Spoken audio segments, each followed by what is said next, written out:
सबसे पहले मैं अपने गुरुदेव परमेश्वर स्वरूप परम संत ठाकर सिंह महाराज जी के चरणों में निवेदन करता हूँ, विनती करता हूँ, अरदास करता हूँ, प्रार्थना करता हूँ कि हमें देखिए आज मेरा परिणाम स्वीकार करें। आज उनके चरणों में मेरा कोटि कोटि स्वीकार करें। मंदिर से पहले मैं कपाल खोलूंगी, मैं उनके चरणों में प्रार्थना करता हूँ, विनती करता हूँ, अरदास करता हूँ कि वो मेरा परिणाम स्वीकार करें। उनके चरणों में मेरा कोटि कोटि मेरे जीवन से पहले भी लेकर लेकर महापुरुष आए हुए संसार में रहने बाबा स्वामी सिंह जी महाराज जी स्वामी जी महाराज आगे और भी ललिता जी नंदक जी कई साहब तेरे स्वभाव की सृष्टि की रचना हुई है, कई से सत्ता संसार में आती रही है। तो कई से जितने भी धारण किए हैं मैं उन सभी के चरणों में विनती करता हूँ, अरदास करता हूँ कि वो मेरा प्रणाम स्वीकार करें। उनके चरणों में मेरा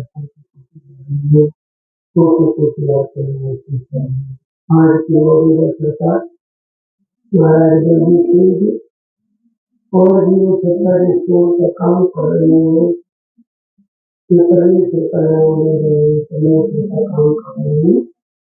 उन सभी के चरणों में विनती है कि वो मेरा प्रणाम स्वीकार करें। उनके चरणों में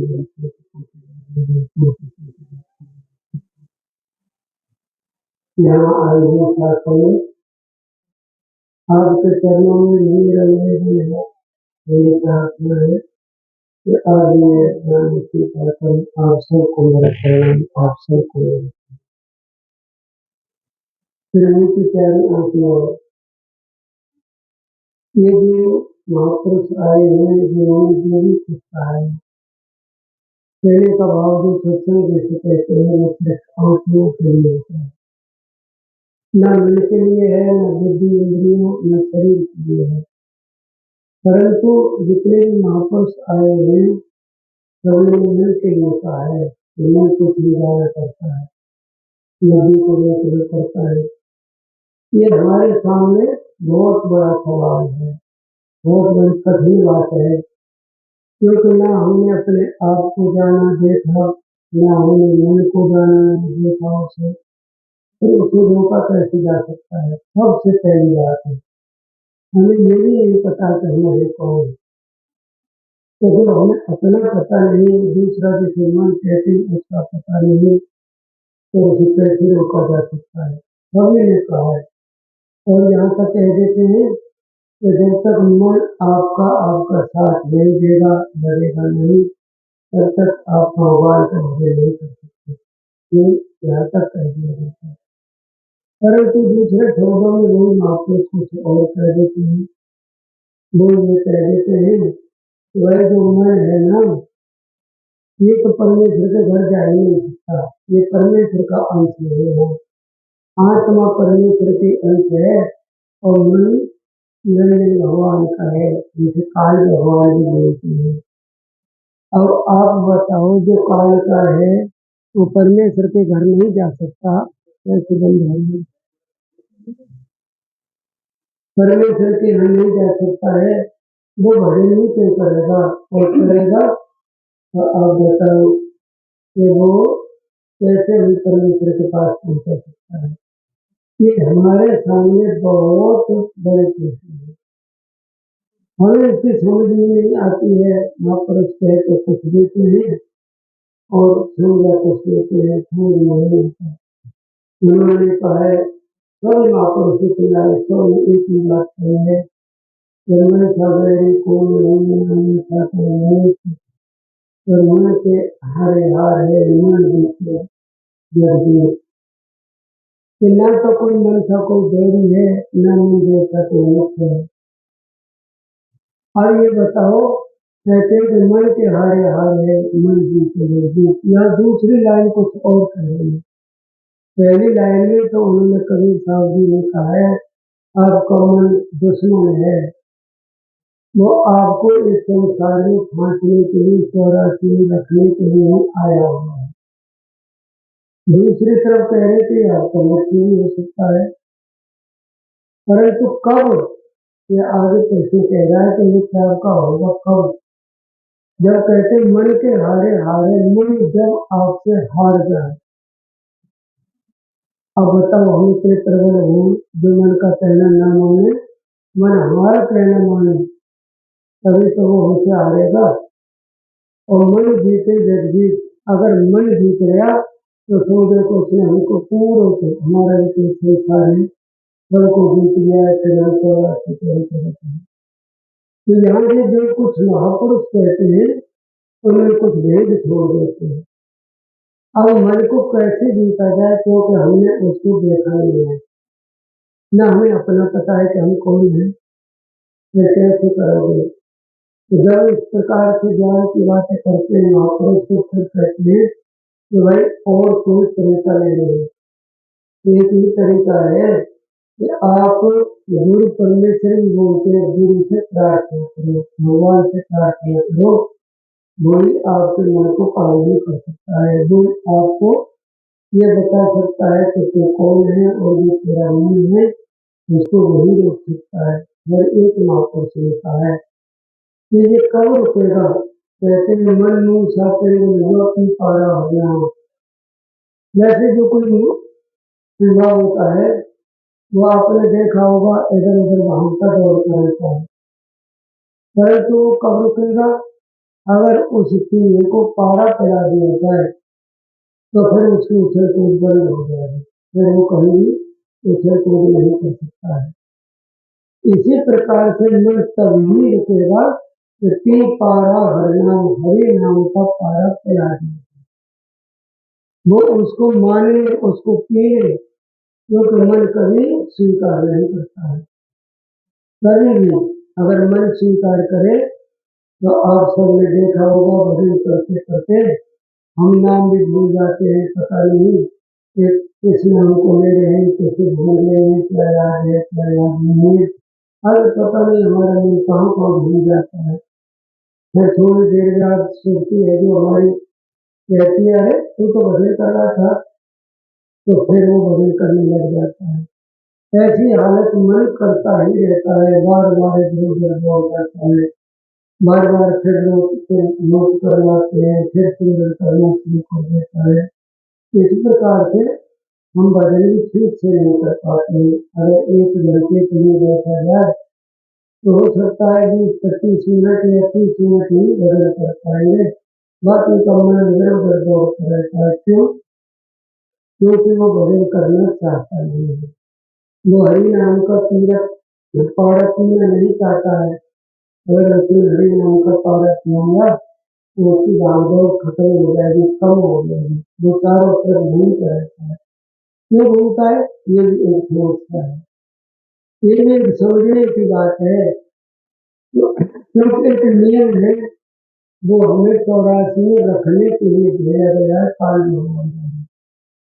हम कभी 84 से पार ना हो सके, 84 लाख दिया दूरी में इसलिए पड़े हैं, इसके लिए मन हमारे साथ लगा हुआ है, लगाया गया है।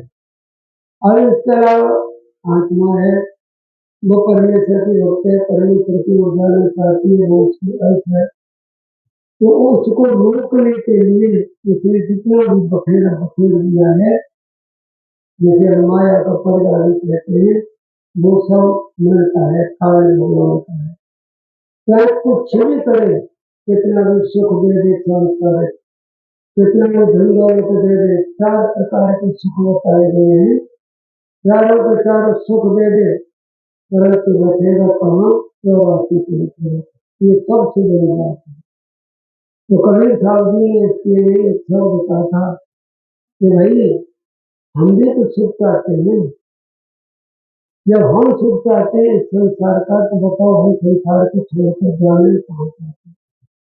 हम भी तो संसार को चाह रहे हैं, हमें तो संसार से बाहर नहीं जाते। तो उनकी बाणी के अंतर्गत कहा गया है कि एक बार गिरही और बैरागी दोनों परमेश्वर के पास पहुंचे, तो जाकर के उनसे कहने लगे, महाराज हमें दुख सुख का बंटवारा कर दो, हमें जो दुख है उसका और सुख का दोनों को बंटवारा कर दीजिए। तो परमेश्वर कहने लगे, भाई मेरे लिए तो गिरही बैरागी सब एक समान है।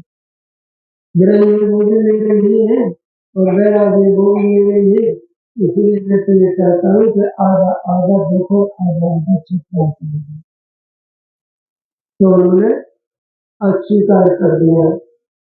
जो बैरागी थे उन्होंने तो बोल दिया कि ठीक है महाराज, आप जैसा चाहें वैसा ही कर दीजिए, परंतु जो गिरही थे उन्होंने कर दिया कि महाराज ऐसा नहीं हो सकता, हम इनको आधा सुख नहीं दे सकते,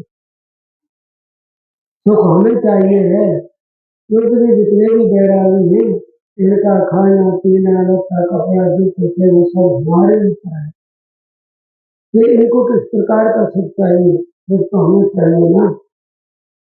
अब जो बैरागी कहने लगे, महाराज तो ये मांग इतना ही तो सुख दे दीजिए, बाकी का दुख हमें दे दो। देने का भाव है, उन्होंने 8 प्रकार के सुख और दुख मतलब 4 दुख और 4 सुख दिखाए। और जब 4 सुख और 4 दुख की बात आई तो कहने लगे, ठीक है भाई ऐसा कर लेते हैं, 5 सुख आप प्राप्त कर लीजिए और 3 दुख, बाकी के 5 दुख बैरागी कर लेंगे और 3 सुख प्राप्त कर लेंगे। ये भी नामंजूर कर लिया करेंगे। यह कहने लगे, ना महाराज इनको तो सुख चाहिए ही नहीं, ये इनको क्यों सुख दिया जाए, आप बताओ ये क्या करेंगे। हमारे पास आएंगे, हम इनको खाना देंगे, हम इनको कपड़े देंगे, हमें इनके रहने सहने की व्यवस्था करेंगे, फिर इनको सुख किस बात का। आगे फिर कह दिया उन्होंने, चलोगी इनको 6 सुख दे दीजिए, हमें 2 सुख दे दो और बाकी के 6 दुख दे दीजिए। और उन्होंने कहा चलो भाई ठीक है, हम तो ठीक हो आप। तो गिरही कहने लगे कि ना महाराज हमें तो पूरे सुख चाहिए हैं, सारे दुख इनको दे दो। ये क्या करेंगे पड़े पड़े, ये जो सुख का क्या करना है इनको, ये कोई काम करेंगे, कोई धंधा करेंगे, अरे ये अपने कुटिया में रहेंगे, इनको क्या करना है कि इनको सुख दिया जाए। तब बात कहाँ आई कि 7 सुख और 1 दुख दिया जाए। अब जो यहाँ मैं आपसे अर्ज करता हूँ, थोड़ा कुछ ऐसा कहा गया है और अब वो कहते हैं कि नहीं हमें 8 सुख चाहिए। तो कहने लगे, महाराज 7 सुख दे सकते हैं, 8वां सुख हम नहीं दे सकते, 8वां सुख तो हमें अपने लिए चाहिए है। और पूछने लगे, हाँ भाई ये बताओ एक सुख कौन सा है जिसे आप चाहते हैं, और एक उनसे कहा आप बताइए एक दुख कौन सा है जिसे आप सहन कर सकते हैं।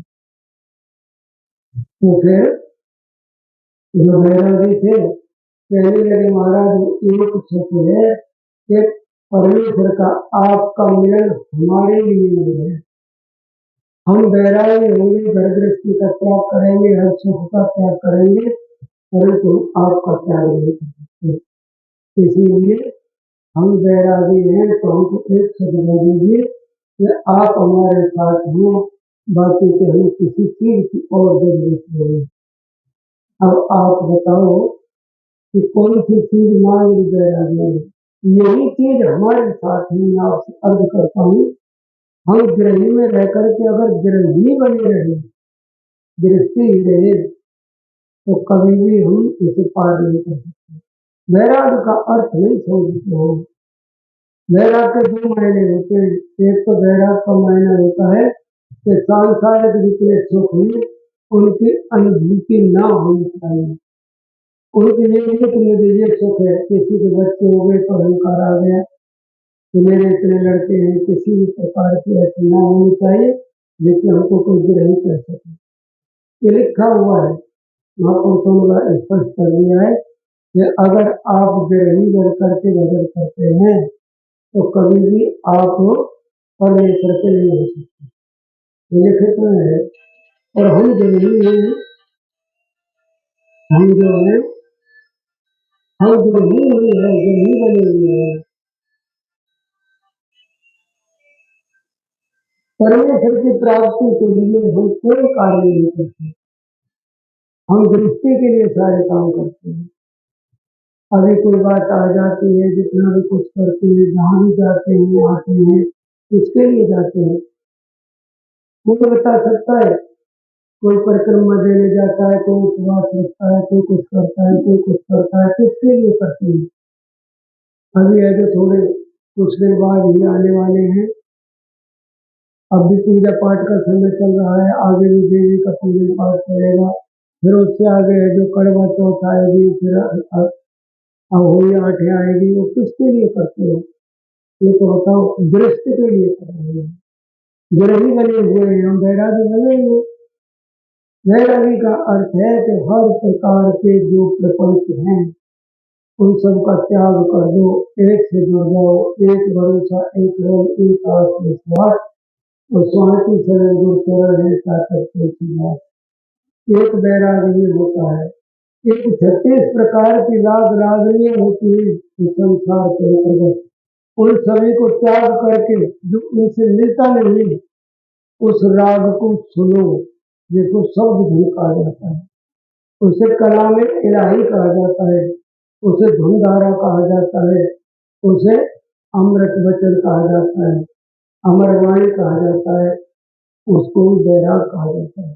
सारी जितना भी कुछ आवाजें आती है बाहर से उन पर ध्यान नहीं दिया जाना चाहिए। अगर ध्यान देना है तो एक जो हमारे कान में आवाज आ रही है परमेश्वर में कान बंद करके सिर्फ उसे सुनो, इसको भी वैराग कहते हैं।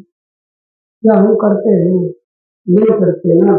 मैं कई दफा कहा है कि जितना भी हम पूजा पाठ आज तक करते हैं वो इंद्रियों के बाहर से करते हैं।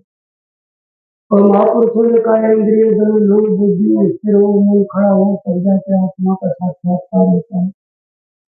और हम जो भी करते हैं वो इंद्रियों से करते हैं। हम परमेश्वर की पूजा नहीं करते। परमेश्वर तो बिल्कुल तत्वहीन है, कोई तत्व नहीं उसके अंतर्गत, परंतु हम पूजा किसकी करते हैं? तत्व की करते हैं, तत्व से करते हैं। ये मैंने पहले भी कहा था कि तत्व की पूजा तत्व से ही करते हैं। बताइए हमने क्या कैसे परमेश्वर की पूजा कर रहे हैं, कैसे क्या कर रहे हैं? नहीं करते ना। और जब हम उसे करते नहीं, हम उसे मनाते नहीं, हम उसके बारे में कोई बात नहीं करते तो कैसे आ जाएगा? कैसे परमेश्वर हमारी सुनेगा? ये तो बताओ। वो तभी सुन सकता है जब वो हमारे सामने हो। नानक जी ने कहा है तू मेरा पिता, तू मेरी माता। किससे कहा? सामने खड़े। जब उनकी भक्ति से प्रभु प्रसन्न हुए तो सामने थे, तो जब सामने आए तो उन्होंने यही शब्द कहा कि तू मेरा पिता, कोई और नहीं मेरा, सिर्फ एक तू है। तू मेरा पिता, तू मेरी माता, और माता भी तू है। सब कुछ जितने भी रिश्ते नाते सब तेरे साथ है। तू मेरा बंधक, तू मेरा भ्राता, एक तुझसे है और कोई नहीं है मेरा। तू मेरा सज्जन सगली थाई और नानक दास का लगने। क्या शब्द है? नानक दास सदा शर्मा। तू मेरा सज्जन है क्योंकि तू ही तो मेरी रखवाली करने वाला है, तू ही तो मेरे बारे में सोचने वाला है, तू तो मेरी नाव किनारे लगाने वाला है, और कोई नहीं है इस संसार के अंतर्गत। यहाँ संसार के अंतर्गत जितने माता पिता बहन भाई बंधु जितने भी हैं, कोई मेरी नाव पार नहीं कर सकता, कोई मुझे इस 84 से नहीं छुटकारा दिला सकता। इसीलिए जो कुछ है वो तू है, मेरा रिश्ता सिर्फ तेरे साथ है।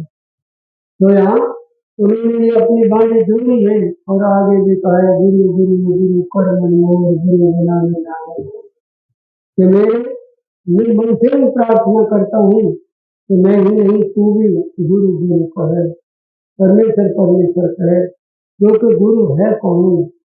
गुरु करता गुरु करने जो गुरु परमेश्वर है योग। गुरु करता है, करने लायक है, वो परमेश्वर है, जो चाहेगा वो होगा। तो मेरे कहने का भाव है कि अगर हमारी ऐसी उसकी प्रीत बन जाए तभी तो हम कह सकते हैं कि कुछ रिश्ता है। हमने उससे रिश्ता नहीं जोड़ा, हमारे सामने नहीं आया, तो फिर हम क्या कह सकते हैं। आपने शायद एक कहानी सुनी होगी सहजोबाई जी की। तो सहजोबाई जी थी, उन्होंने अपनी शादी नहीं की थी। शादी का समय आ गया था, लगन लिखी जा रही थी। उनके बड़े भाई थे चरणदास जी, वो कहते थे कि परमेश्वर से प्रार्थना करो कि जो बंधन है उससे छुटकारा मिल जाए, हम 84 के बंधन में पड़े हुए हैं। और जब उनकी लगन लिखी जा रही थी तो पंडित जी ने उनके हाथ पर जो क्या होती है लगन पत्रिका और कुछ पानी वगैरह रख दिया हुआ था। तो कहने लगे आज से आप अपने पति के बंधन में नहीं हैं। उसने कहा है गुरु जी तो कहते हैं कि इस बंधन से मुक्त होगा और मुझे बांधा जा रहा है, मैं किसी के बंधन में नहीं बंधना चाहती। और वो लगन पत्रिका को छोड़ करके चले गए अपने गुरु जी के पास। उनके बड़े भाई भी थे। फिर उन्होंने बिल्कुल स्पष्ट कर दिया कि मैं शादी नहीं कराती, बिल्कुल भी, मुझे तो बंधन से दूर जाना है, मैं बंधन में नहीं फंसना चाहती। राम सजू पर गुरु विचारू, गुरु के सम को नहीं कर सकता। इन्होंने इतनी भक्ति की कि जो विष्णु भगवान कहते हैं, हरि कहते हैं, कृष्ण कह देते हैं, वो सामने आ गए। आकर के उन्होंने कहा मैं आ गया हूँ, आप दर्शन करो। तब ये बात सुनी, पूछा कौन है आप? भगवान हूँ, विष्णु भगवान हूँ। उन्होंने नहीं फेंक लिया। सहजोबाई जी ने उन्होंने मुंह फेर लिया, नहीं मैं तेरे दर्शन करने नहीं चाहती। क्यों? चलो मैं ही देता हूँ, पीछे से आगे आ गए। उन्होंने कपड़े से नहीं ढक लिया, मैं तेरे दर्शन नहीं करना चाहती, मुझे तेरे दर्शन की जरूरत नहीं है। अब बताओ यहाँ जितनी दुनिया है सभी के सभी हरि की बातें करती है, विष्णु की बातें करती है, तो भगवान के दर्शन हो जाए, कृष्ण के दर्शन हो जाए। और वो सहजोबाई कह रही है कि मैं तेरे दर्शन नहीं करना चाहती, मुझे तुझे देखना नहीं चाहती। आखिर में कहने लगे ये तो बता तू मेरे दर्शन क्यों नहीं करना चाहती, जो मांगेगी मैं वही दूंगा। मुझे जरूरत ही नहीं है, मुझे जरूरत नहीं है, मैं तेरे दर्शन नहीं करती। क्यों नहीं करती? पूछा गया क्यों नहीं करती, तो उन्होंने कहा कि हरने, तुम्हें को तो हरि कहते हैं ना, हरने कुटुंब जाल में गेरी, गुर ने काटी ममता बेरी। तूने तो मुझको इस संसार के अंदर फंसा दिया, बता तूने मेरे साथ क्या किया है।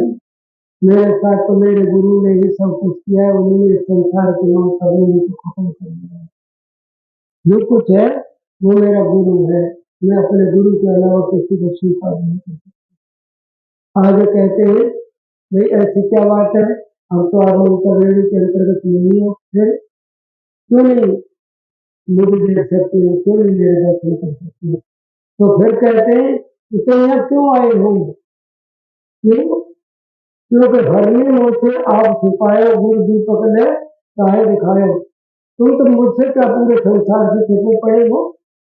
आज गुरु ने मुझे ज्ञान दे दिया, नाम दे दिया, तो आप मेरे सामने आ गए हो। तुम तो छिपे बोलते हो, ये तुम्हारी नहीं मेरे गुरु की कीमत है, मेरे गुरु की कृपा है जिससे तुम यहाँ आए हो। अब बताइए कितनी बड़ी बात उन्होंने कही है। शायद ये आप सबके पास शब्द होगा, उसे पढ़ कर देख लेना। इसीलिए उन्होंने स्पष्ट कर दिया है कि चरण दास पर सहजो वारी, गुरु न तजो हर को कंगारी। तो इस प्रकार से करने पर, इस प्रकार से करने पर ही हम एक के हो सकते हैं। और फिर उसको आना पड़ेगा, हमें न ब्रह्मा की जरूरत है, न विष्णु की जरूरत है, और न हमें किसी और देव देवता की जरूरत है। क्यों? क्योंकि ये तो सभी काल के पैगंबर हैं, काल के नुमाइंदे हैं, हमें रोकने के लिए। मैं आपसे अर्ज करता हूँ, आप जितनी भी इस सृष्टि के अंतर्गत पूजा पाठ करेंगे उतना ही ये हमको मूर्ख कर रखेंगे इस संसार में। हमें किसी कारण से कहते न कर्म के गाड़ में थोड़ा था था, हम मान लेते हैं इस संसार में आए तो हमसे कर्म अवश्य बने होंगे।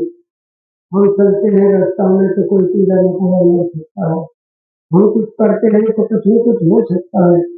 हम दही नहीं खाते हैं तो उसके अंदर भी बैक्टीरिया है, दूरदर्शी से देखोगे तो उसमें चलते हुए नजर आएंगे। एक कतरा दही के अंतर्गत 80,000 बताए जाते हैं इसके अंदर। अब आप बताओ, दही खाना भी सत्पुरुष के लिए बंदी है, मना है, परंतु आज ये सब चल रहा है। तो मेरे कहने का भाव है कि कर्म हम पर बने हैं, हम मान लेते हैं, परंतु किसी कर्म के कारण हम मान लीजिए 84 में आ गए। जैसे कोई व्यक्ति है उस पर कोई गुनाह हो जाता है, अब जब उस पर गुनाह हो गया तो उसको जेल भेज दिया गया है। अब जेल के अंदर पड़ा हुआ है, अब जेल में उसके लिए बड़े बड़े इंतजाम है, इतने इतने ऊंचे डंडा है, उनको लेकर भाग नहीं सकता, बड़े बड़े फांटे के उनको कर जा नहीं सकता। वहाँ हमारे पीछे पुलिस भी लगाई गई है रोकने के लिए हमसे। अगर हम पुलिस वालों से मित्रता कर लेते हैं, उनके हाथ पैर दबाते हैं, मित्रता कर लेते हैं, ठीक तरह से अच्छी तरह बोलते हैं, बाबू जी कहकर वो भी हमसे मित्रता कर लेते हैं, परंतु क्या वो हमें रिहा कर सकते हैं? नहीं, क्योंकि वो हमें रोकने के लिए, उस जेल में रखने के लिए पहरेदार लगे हुए हैं। क्या उसे कितनी भी मित्रता कर लो, क्या उनकी कितनी भी पूजा पाठ कर लो, क्या उनके कितने भी पैर दबाओ, कुछ भी करो, परंतु वहाँ जो पहरेदार लगे हैं वो हमें रोकने के लिए लगे हैं, कभी भी उनको माफ करके छोड़ नहीं सकते, क्योंकि उनके अधिकार में नहीं होता। इसी तरह से जितना जो काल भगवान का दायरा है, 33 करोड़ के देवता है, जितना कुछ है वो सभी के सभी हमें रोकने के लिए लगे हैं, हमें काल भगवान ने रोकने के लिए भेजे हैं। हम इनसे पार नहीं हो सकते, चाहे इनकी कितनी भी दोष की कर ली जाए, कितनी भी इनकी पूजा पाठ कर ली जाए, कितना भी इनके साथ कुछ भी कर लिया जाए, ये हमें कोई मुक्ति नहीं दे सकती। तो मैं आप सभी के चरणों में अर्ज करता हूँ कि अगर हमें मुक्ति चाहिए तो महाराज बलदेव सिंह जी ने भी कहा है कि देवी देवता कोई आपको मुक्ति नहीं दे सकता, इनको मनाना न मनाना एक बराबर है। परंतु कर क्यों रहे हैं ये बोली जानते हैं, कुछ नहीं कर सकता, क्योंकि जो कोई कहे संत कमिटी में तुलसी हाथ पाँव धरना, संत की गति संत जानता है, ये कुछ नहीं बोलेगा, परंतु नियम यही है कि एक की साधना करना ही सबसे उत्तम है। कोई भी अगर कहीं पर भी लिखा हो या किसी महापुरुष ने कह दिया हो कि काल भगवान की फौज आपको मुक्त कर देगी, तो मेरे मानने के लिए तैयार है। कहीं नहीं लिखा, सबने कहा है कि इसे आपको परे जाना पड़ेगा, परे जाना पड़ेगा, परे जाना पड़ेगा। फिर आप ये बताओ हम इनकी पूजा पाठ में क्यों लगे हैं? अभी हम गोवर्धन की परिक्रमा देने के लिए जाए, कई घंटे खराब कर देंगे, 6-7 घंटे लगा देंगे आने जाने में, 6-7 घंटे में से आधा चाय भी लगाए 2 घंटे, अगर भजन पर बैठ जाए हमें परिक्रमा की जरूरत नहीं। कभी भी किसकी परिक्रमा करते हो? क्या वो कृष्ण भगवान बैठे? कभी देखो किसी ने जाकर के दर्शन किए उसके? नहीं, बिल्कुल कतरे नहीं, पत्थर का पहाड़ है और पत्थर ही है। हम उसको भगवान मान करके परिक्रमा करते हैं, वहाँ के पड़ोसियों की गाय भैंस उसके ऊपर चढ़ती है, घास खाती है, उनके लिए कहाँ गया वो भगवान? हमारे लिए, दूध वालों के लिए ही भगवान है। ये समझने की बात है। मैं तो आपसे एक ही बात अर्ज करता हूँ कि जो भी है वो हम पर गलती है, परंतु प्रार्थना करो उससे जो हमें माफ कर सके, प्रार्थना करो उससे जो हमें इस 84 से निकाल सके। तो यहाँ यही बात एक सूरदास जी का शब्द है, उन्होंने यही कहा है तुमने लाखों लाड हरि। उन्होंने प्रार्थना हरि शब्द से कहा है। और हरि का अर्थ ये तो नहीं कि विष्णु भगवान के लिए कह दिया। हरि का अर्थ है जो हमारा हरण कर ले। हरि का अर्थ है हमारे दुखों का हरण कर ले। 5 प्रकार से हरि को बहुत संबोधित किया जाता है, एक तरह से नहीं कहा जाता। शब्द एक है, भेद 5 है। हरि कौन कौन होता है ये शायद कभी मैंने बताया होगा, परंतु असल में हरि वो है जो हमारे दुखों का हरण कर ले, हमको भर ले इस संसार से, इस चौरासी से। वो नहीं है। ये कहते हैं तुमने लाखों लाड हरि। अब मैं आपके चरणों में प्रार्थना करता हूँ मेरे परमेश्वर, आप ही मेरी लाज रख लीजिए। अब ये तो बताओ लाज किस बात की है? उनके कोई गिरही नहीं था, सूरदास जी के कोई गिरही नहीं था, उनका कोई माता पिता नहीं था, कोई भाई बहन नहीं था, फिर किस बात की लाज की बात कर रहे हैं? कोई शादी नहीं था जो इसमें बदल रहा है, कोई छोड़ नहीं था, तो किस बात की लाज रखने के लिए? तुम जानत सब मेरे स्वामी, सब कहते हो तुम जानत सब करने कठिन करी, तुम मेरी लाखों लाज हरि। आप सब जानते हो नहीं कोई ऐसी करनी नहीं है जिसे अपने आप पार हो जाए, क्योंकि संसार के अंतर्गत मेरा मन जो है ये मुझे कुछ करने ही नहीं देता। मैं तेरी ओर चलूं, ये मुझे पीछे से भी मूड खींचता है। ऐसा ही होता है, ऐसा ही। गुरु की तरफ हमारा ध्यान जाए तो मन हमारा दूसरी ओर खींच लेता है। तो अपनी गाड़ी के अंतर्गत यही प्रार्थना कर रहे हैं कि हे मेरे मालिक, हे मेरे स्वामी, मैंने ऐसी कोई करनी नहीं की है जिससे मैं अपने आप पार हो जाऊं। इसीलिए तेरे चरणों में ही प्रार्थना करता हूँ, विनती करता हूँ कि तू मेरी लाज रख ले। लाज किसकी है जो मैं आपसे अर्ज करता हूँ, क्योंकि तूने मुझे मनुष्य का सौभाग्य दिया। सबसे ये जो दुर्लभ देने मिली है ये तूने मुझे दे दी है। गुड़ से लाटे भगत कमाए करिए मानुष देवी पाए, इसलिए ही समरे देव सु देवी भगवती थे। ये गुरुवाणी में लिखा है। आगे कहते हैं गुड़ से लाटे भगत कमाए। अब बताइए गुरु की सेवा किस जोनी में करनी? गुड़ सेवा से भगत कमाए तब ये मानुष से ही पाए।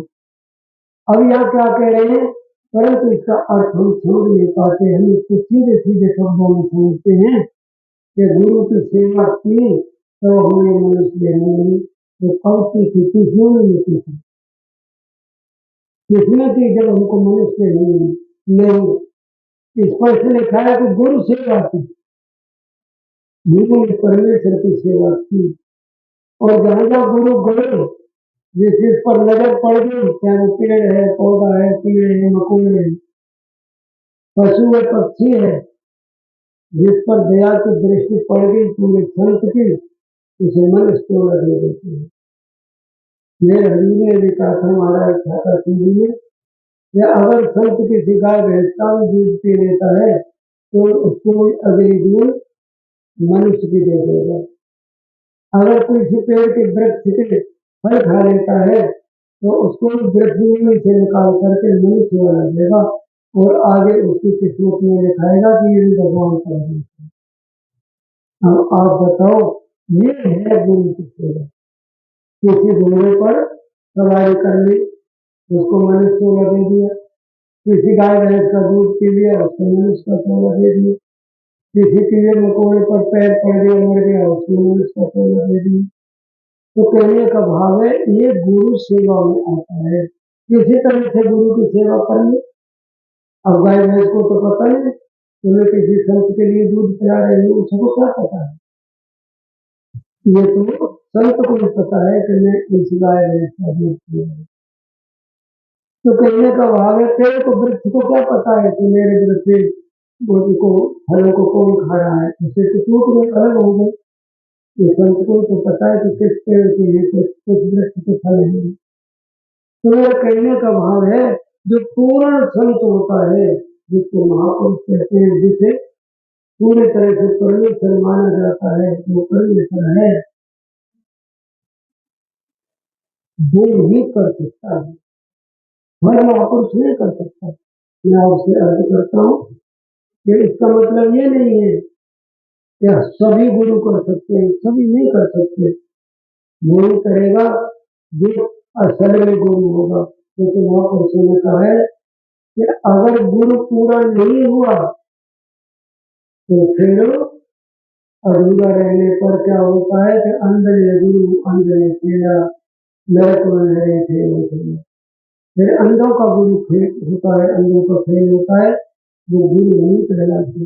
गुरु वही है जो सबको एक समान कर सकते हैं, उनके अंतर को ताकत है, किसी के खिलाफ किनारे लगा सकते हैं। मैं कोई ऐसा शब्द नहीं कहना चाहता जैसे किसी को ठेस लग जाए, नहीं तो जो कुछ हो रहा है हम जैसे आंखों से देख रहे हैं वो भी किसी संत के सामने ऐसा नहीं है। चलो कोई बात नहीं, परमेश्वर की लीला परमेश्वर जानता है।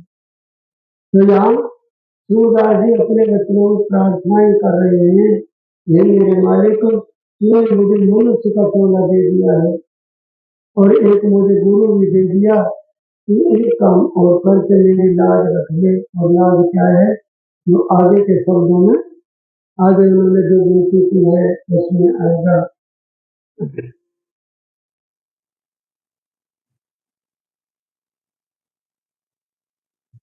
अवगुण में से विस्तृत नहीं।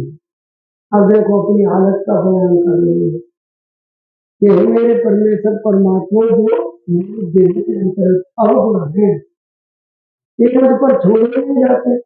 विस्तृत नहीं, पल छिन घड़ी घड़ी, मैं तो हर वक्त चौबीसों घंटे अवगुण ही अवगुण करता हूँ। अब देखिए अपनी हालत का बयान खुद कर रहे हैं ना, तो मुझ पर भी अवगुण छोड़े ही नहीं जाते। अब अवगुण क्या है, क्या कभी हमने इस पर विचार किए? इस पर कभी हम विचार नहीं करते कि हम कौन सा अवगुण कर रहे हैं, कैसे कर रहे हैं। सभी कहते हैं भाई मैं तो कोई बुरा नहीं करती, सभी कहते हैं इसी बात को, मैं तो राम का नाम लेता हूँ, मैं तो आपकी तरह से रहता हूँ, मैं कोई अवगुण नहीं करता। बताओ कौन ऐसा है जो अवगुण नहीं करता? क्योंकि हमारे साथ क्या चीजें दी गई है, मैं आपसे अर्ज करता हूँ, ये समझने की बात है। सबसे पहले शरीर है, इसका अवगुण है। जब ये भजन पर बैठाया जाएगा तो नींद आएगी, ये भजन नहीं करना चाहता, 10-20 मिनट के बाद धोखा लेने शुरू कर देता है। ये है जो बुरे कर्मों की तरफ तो खूब जागेगा, जब अच्छे कर्मों की बारी आएगी तो नींद के झोंके लेने लगेगा, आलस से आएगा, इसको प्रमाण आएगा, कहेगा भाई बहुत हो गया, तू आराम कर ले, सो ले, अब तो बहुत बड़े हो गया।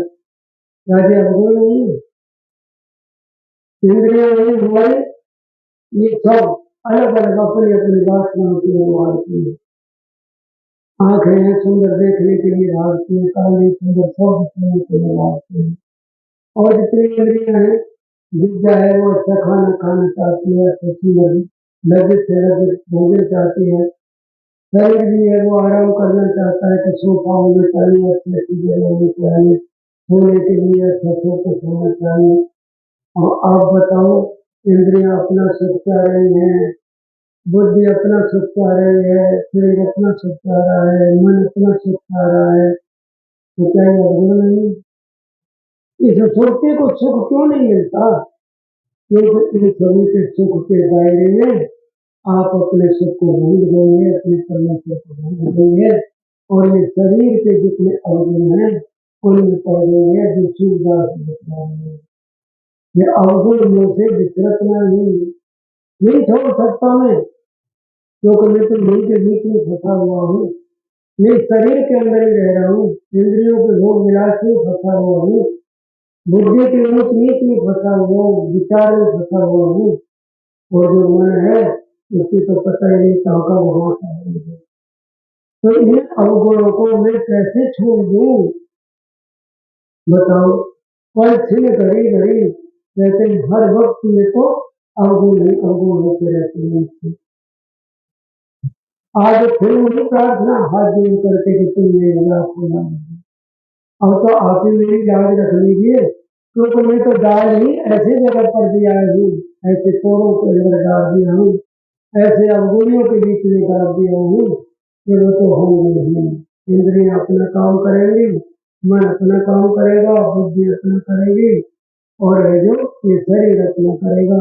इनको रोकना मेरे बस की बात नहीं है।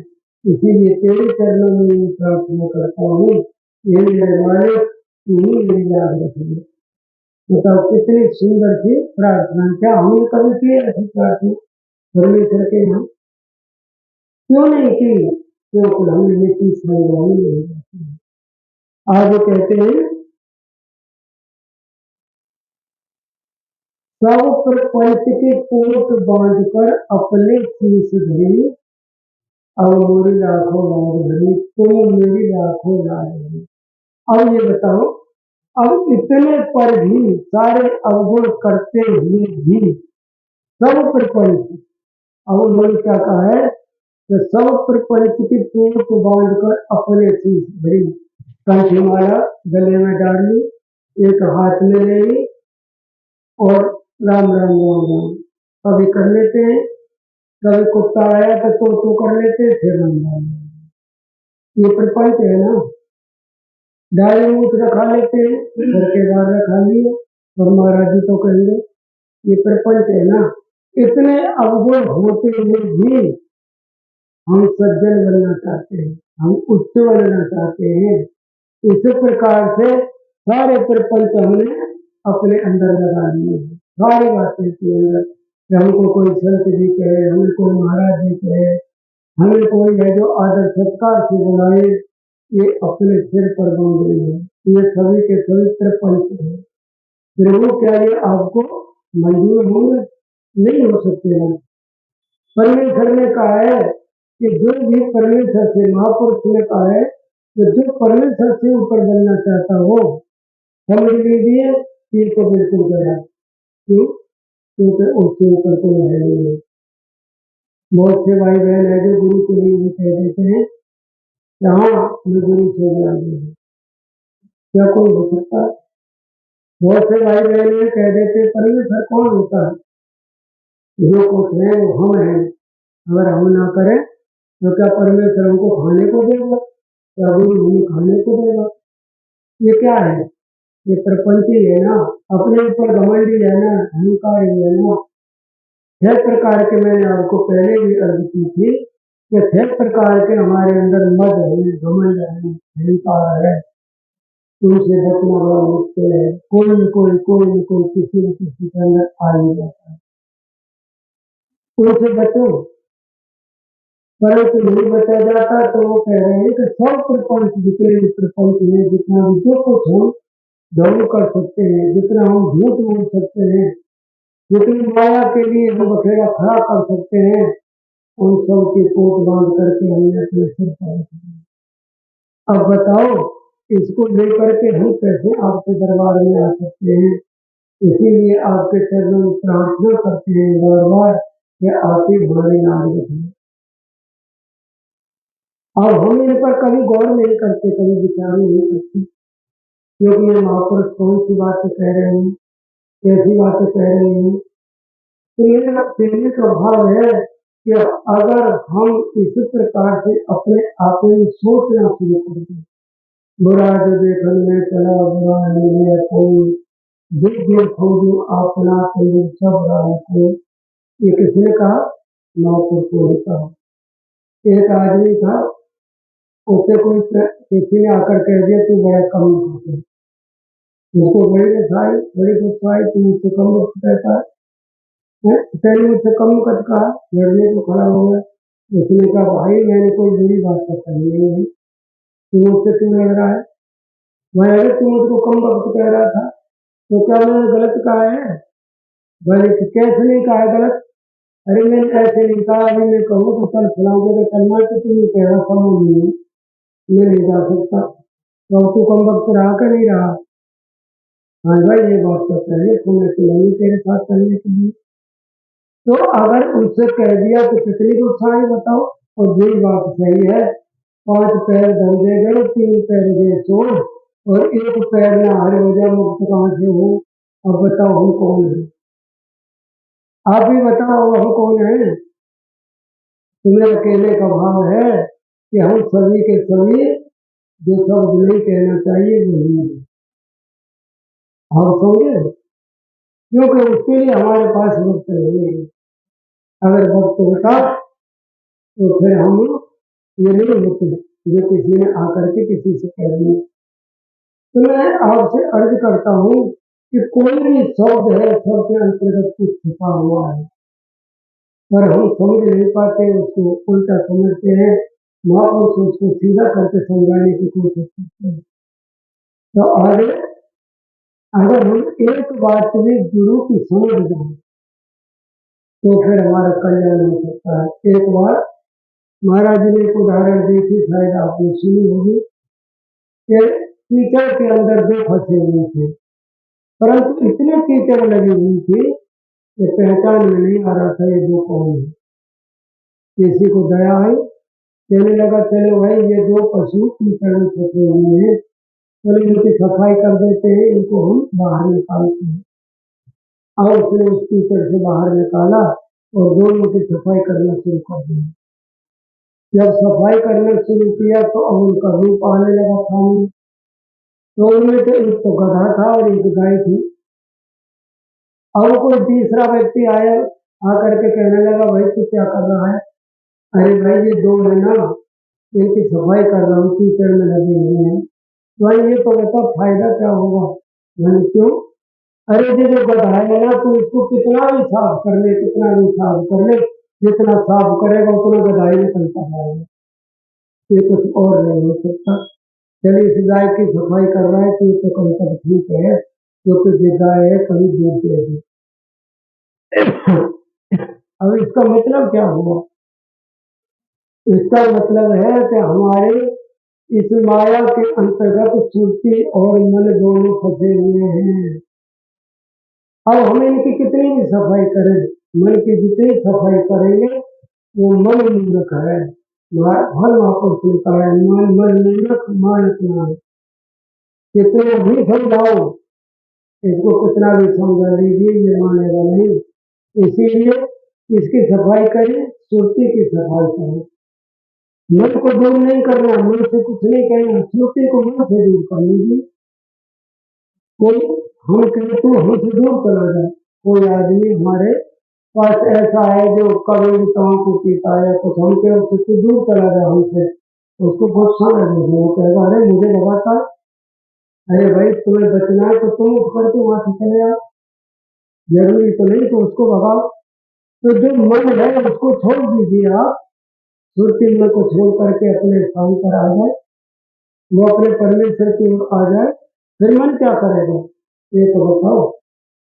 ये हमारी कमियां हैं, हम मन पर दोष देते हैं, दूसरे को दोष लगाते हैं, जो कर रहा है उसे करने दो, आप उससे अलग हो जाओ। तो जो हमारा मन है वो संसार का सेवक है, संसारी रहने वाला है, माया का पुजारी है, उसे करने दो, हम उसे दूर रख दो। अब वो हमारा क्या बिगाड़ेगा? सूरत तू दुखी रहे हम जानी, दिल से तेरे नाम दिखारा, मन संगारी ठानी, सूरत तू दुखी रहे हम जानी। स्वामी जी महाराज आगे वाले को कहा था, ये सुरती तू दुखी रहती है, क्यों रहती है? इसमें कसूर तेरा है। उन्होंने मन का कसूर नहीं बताया, उन्होंने किसका कसूर बताया? सुरती का बताया है, जिससे हम जीवित है, जो चेतन है, सब कुछ करने आई है, उसका कसूर बताया। उन्होंने कहा जा दिल से तेरे नाम विसारा, जा दिल से तेरे परमेश्वर का नाम छोड़ दिया, मन संगारी ठानी, मन के साथ तू यदि मित्रता करनी है पहले, इसीलिए तू दुखी रहती है, सूरत में दुखी रहे। कसूर किसका है? तेरा है, उससे दोस्ती तोड़ दे तो तू सुखी हो जाएगी, परमेश्वर से जोड़ लो। ये सभी ने कहा है, इधर से छोड़ दो, इधर से जोड़ लो, बस आपका काम हो गया। तो यही चीज कही जाती है, यही महापुरुष ने कहा है मैं कोई अलग से नहीं कह सकता, मेरे बस की कोई बात नहीं है। जो कुछ है वो महापुरुषों की वाणी है। वो ये कहते हैं कि इधर से उधर पैर रख लीजिए, बस आपका काम हो जाएगा। तो हम जितने मन के पीछे पड़े रहेंगे उतने ही दुखी रहेंगे। मन के पीछे नहीं पड़ना, प्रभु के पीछे पड़ना है। अपनी सुर्ती को परमेश्वर से जोड़ दो, मन जाए वहां छोड़ दो, जाए वहीं रहे। और बगैर सुर्ती के मन के अंदर कोई ताकत नहीं है जो कुछ कर सके, परंतु सुर्ती उसको ताकत दे रही है। ताकत देकर के रोकना चाहे कैसे रुक जाएगा। एक बच्चे को अगर हम 10 का नोट दें और फिर उस बच्चे से कहे कुछ लेना नहीं है, तो क्या वो मान जाएगा? वो तो उसको तो पैसे पहले ही दे दिया ना, तो वो मान लेगा नहीं। बस यही चीज है, यही खेल है कि ताकत मन को सुर्ती से मिलती है। अगर सुर्ती मन को ताकत देना बंद कर दे और परमेश्वर की ओर जाना शुरू कर दे, तो फिर कभी भी मन कुछ नहीं बिगाड़ सकता है आपका। ये ख्याल की बात है, समझने की बात है। जब तक हम इसे नहीं समझ पाते तब तक हम मन पर दोष देते हैं और मन के लिए कहते हैं कि ये मन नहीं मानता। फिर मन नहीं मानता है तो कोई बात नहीं, अपनी ताकत मत दीजिए। छोटी मन को ताकत नहीं दे, वो क्या करेगा? सारे शरीर के जितने अंग हैं सब सुर्ती की ताकत से चलते हैं। मन को ना दे तो मन कुछ नहीं कर सकता। फिर वो तो हरि नाम ही, उसको भी प्रार्थना करनी पड़ेगी, उसको भी हरि का नाम लेना पड़ेगा। मेरा जीवन कैसे चले, परमेश्वर मुझ पर भी दया करे। तो मैं आपसे अर्ज करता हूँ कि जो महापुरुषों ने बाणी या कही है उन पर गौर करके देखिए। हाथ पांव से जो भी काम करना है उसको मत करो। तन फिर, मन फिर, वचन फिर, सूरत निरत फिर हो। आगे कहते हैं कबीर ऐसे अल्प को कल्प रसाने को। कितनी बड़ी बात कह दी उन्होंने, क्योंकि हम ऐसा कर नहीं पाते हैं। तन फिर, हमारा शरीर है जो स्थिर हो जाए। काया हलेन कर हले विद्या हलेन होत, और ऐसा सिमरन कीजिए जो बचे काल की ओर। किस किस तरीके से समझाने की कोशिश की करते हैं। अगर हम उनकी एक बात को भी समझ जाए तो कहते हैं ना, दोनों एक समान होते जहर और अमृत। मैं आपसे अर्थ करता हूँ समझने की बात है। अगर एक घूंट जहर का पी लिया तो मर गए, और एक घूंट अमृत का पी लिया तो हम लोग, बस इतनी सी बात है। और हम तो इस संसार में पता नहीं कितना जहर पिए जा रहे हैं। हमारा जीवन कैसे चलेगा? हम कैसे परमेश्वर के पास जा सकेंगे? कैसे हम अमर हो जाएंगे? अगर एक बार हमने परमेश्वर के नाम का या परमेश्वर के दर्शन का अमृत पी लिया तो फिर सदा के लिए स्वर्गवास से छूट करके अमर हो जाएंगे। अमर लोक में हमारा वास है। और ये मर्जी है, जो चाहे वो कर सकते हैं। परमेश्वर ने छूट दी है इस मानव को कि तू जो चाहे वो कर सकता है, कर ले। परंतु जाएगा कहाँ? ये तो बता जाएगा कहाँ? जीवन के अंदर रह करके वो कितना भी कूद फाड़ करे, रहेगा तो जीवन नहीं।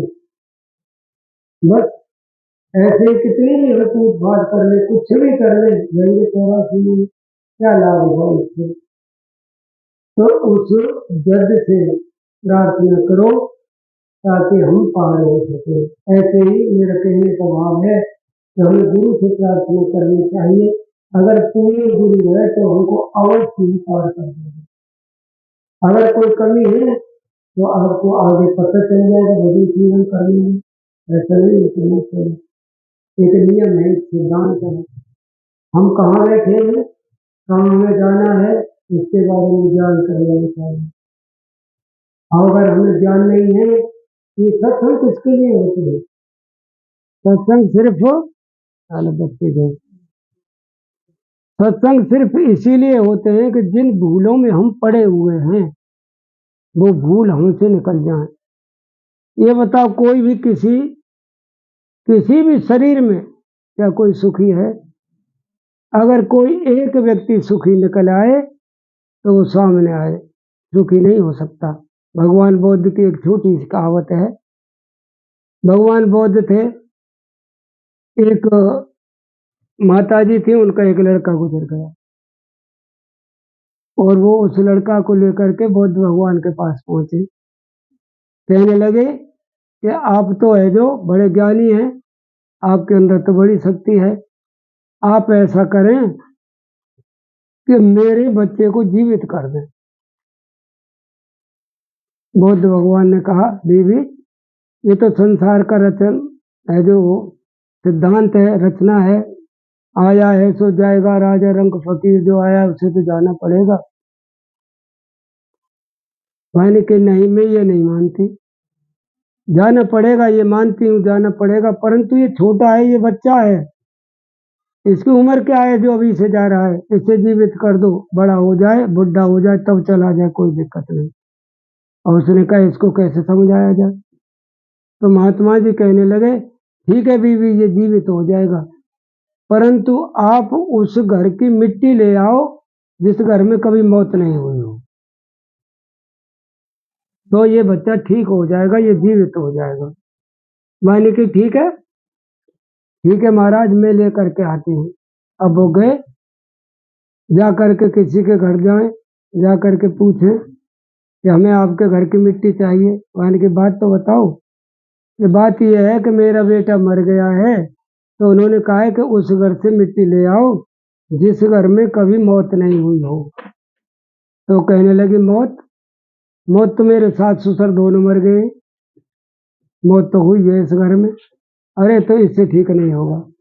आगे चली गई, आगे गई, आगे जा करके पूछा, आगे भी किसी ने कह दिया मेरी माँ मर गई, किसी ने कह दिया पिता मर गया, किसी ने कह दिया मेरा बच्चा मर गया।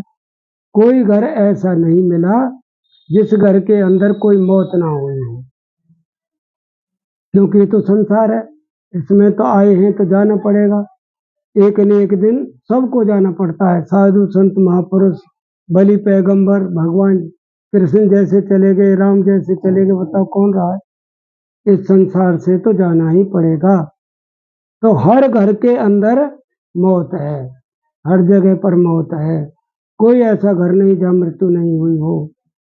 आप बताओ, मनुष्य की नहीं हुई हो तब भी हो जाती है, पशु पक्षी मर जाते हैं, कीड़े मकोड़े मर जाते हैं, ये जमीन कोई ऐसी जगह खाली नहीं जहाँ मौत नहीं हुई है।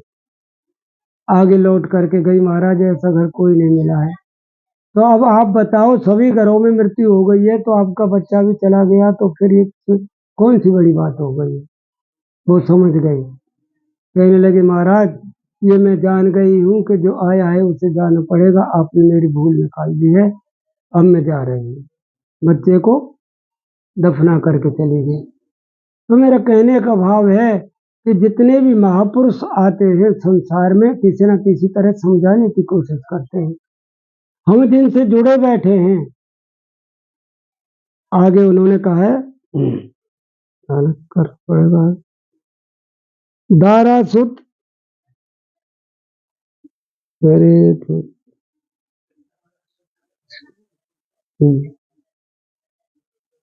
दारा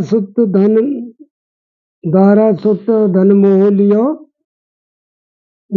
सुध बुध सब बिसरी। उनने, देखो मैं आपसे अर्ज करता हूँ, सूरदास जी का है, तो पुरुष है, उन्होंने ऐसा लिख दिया है। अगर कोई सहजो भाई लिखती तो वो दूसरी तरह से लिख देते। तो यहाँ में दो चीज तो हैं, धन दौलत और पुत्र संतान। उन्होंने दारा का अर्थ होता है जिसे महिला कहते हैं, पत्नी कहते हैं। अब पत्नी फंसी है तो पति भी दोनों एक समान होते हैं, कोई अंतर नहीं होता उसमें। महापुरुषों ने स्पष्ट किया है, जैसा मन पति का पत्नी के अंदर है, जैसा पत्नी का पति के अंतर्गत है।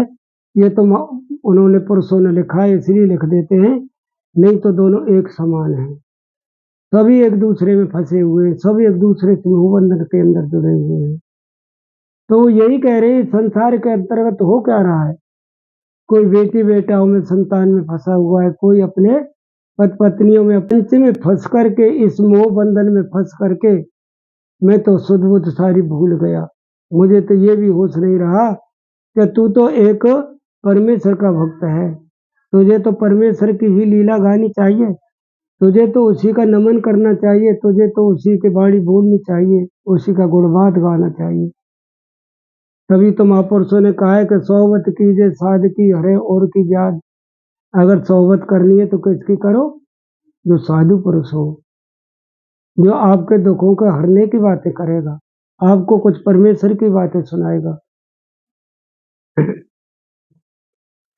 एक कहावत के अंतर्गत आता है, 3 चीज होती हैं, इसको एक तलवार कहते हैं, एक फरसा कहते हैं, एक कहते हैं कटुक वचन, मतलब जिसको दूता चुगला या दुष्ट लोग कहते हैं, जैसे हम सभी कहते हैं बड़ा दुष्ट है, ये तो है जो मनमुख है। तो इसके लिए बोला है उन्होंने, कुटिल कुटिल कठारू कुटिल जन फारे फार करे, सुई सुहागा संत जन फाटे जोर धरे।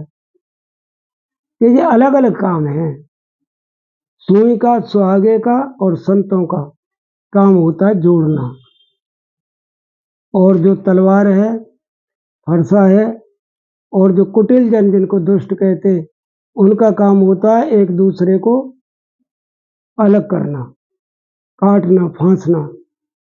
ये जो नियम है, तो हमें किसकी सोबत करनी चाहिए? सोते संत जगाइए, मेरे नाम का नाम। अब वो क्या कह रही है कि अगर संत सो जाए तो उसे जगा दो, अगर जागेगा तो क्या करेगा? राम का नाम लेगा। और ये सोते तीनों भले, और वहां पर भी एक शब्द कहा है कि एक सोते हुए भी 3 कौन कौन से बने हैं। एक उसमें भी इन्होंने कहा है, एक शेर कहा है, जिसको सिंह कहते हैं, अगर जाग गया तो वो आपको मारेगा। हाँ, उसका काम ये है, सिंह, सर्प और कुटिल, मतलब मनमुख, ये 3 सो रहे हो तो इनको सोने ही दो, कभी जगह नहीं। अगर जाग गए तो सर्प ही आपको फल मार देगा, और शेर जाग गया तो वो तो नाखून है जो अपने पंजे से बाहर करेगा, और कुटिल जन है तो वो तो लड़ी मारेगा। तो तूने मुझे सोता हुआ जगाया तो, परंतु संत सो रहा हो तो उसको सोने मत दो, जगाओ, क्योंकि कम से कम राम का नाम सुनेगा। तो ये जो महापुरुषों ने वाणियां लिखी है, जो कुछ कहा है, वो हमें ध्यान में रखना चाहिए। जो अच्छा आदमी है, भगवान की बातें करता है, तो उसके पास बैठो, उससे हमें लाभ होगा। अगर कोई ऐसा है इधर से उधर की रखता है, करता है, उससे दूर हो जाओ। एक बात निकलेगी छोटी, वो बड़ी कर देगा, और पता नहीं क्या कराएगा, हार हार देगा, मन मुटाव कर देगा। तो आगे उन्होंने कहा है कि सूर पतित को बीज उबारो, कि सूर पतित को बीज उबारो, अब मेरी नाव भरी तो मेरी आंखों ला देगी। आगे उन्होंने फिर यही प्रार्थना की है। पतित कहते किसको? पतित कहते पापी को। और सूरदास जी बड़े भक्त हैं, ऐसा नहीं है कि अपने हैं, परंतु वो कह क्यों रहे हैं? क्योंकि हम इस पाप की नदी में रह रहे हैं। जेल के अंदर रह करके कोई भी दान करे, क्या उसका दान होगा? कौन खाएगा उसे? अभी हम पूजा पाठ करते हैं, दान करते हैं, ये बताइए क्या दान है? नहीं है, है ही नहीं। धन दौलत दे देना क्या दान है? महाराज जी ने कहा, धन का दान करोगे तो धन मिलेगा, धन मिलेगा तो किसे मिलेगा? हमें मिलेगा ना, आने तो 84 में पड़ेगा। दान का यही